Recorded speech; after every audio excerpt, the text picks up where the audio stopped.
بسم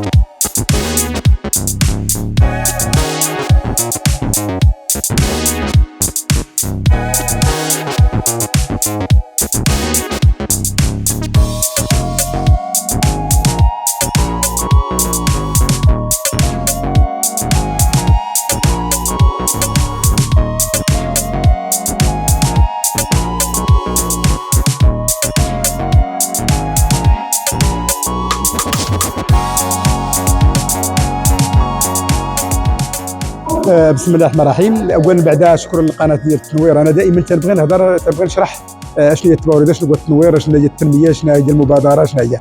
اليوم هذه القناه ديال التنوير اللي هي خاصه بتنوير الراي العام، بتنوير الساكنه، بتنوير المتتبعين، بتنوير عشاق ديال الفن ديال التباورده اللي هما تيهمهم اليوم هذا الموضوع هذا.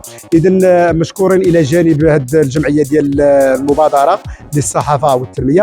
اليوم كان هذا اللقاء هذا اللي وجهوا لنا فيه الدعوه من اجل الحديث على التباورده وعلى تاريخ الفروسيه التقليديه وعلى طريقه ديال التباورده. وهذا بناء على ماذا؟ بناء على تكريم بعض الوجوه اللي هي بالفعل تستحق الجائزه وكتستحق الميداليه الذهبيه، اللي هو كان الحاج العربي بن خدة في السنوات الماضيه، وهذه السنه هذه مع الابن ديالو عبد الغالي بن خدة.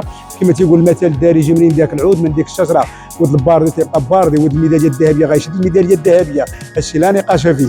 ولكن اليوم الحديث خرجنا على الميداليه وخرجنا على المشاركه، وهضرنا شويه على التباورده، وهضرنا على الطريقه ديال التباورده، وهضرنا على الشرقاويه، وهضرنا على الناصريه، وهضرنا على الخياطيه، وهضرنا على كيفيه المشاركه، وهضرنا على المزج ما بين الاصاله والمعاصره في هذا الفن ديال الفروسيه التقليديه.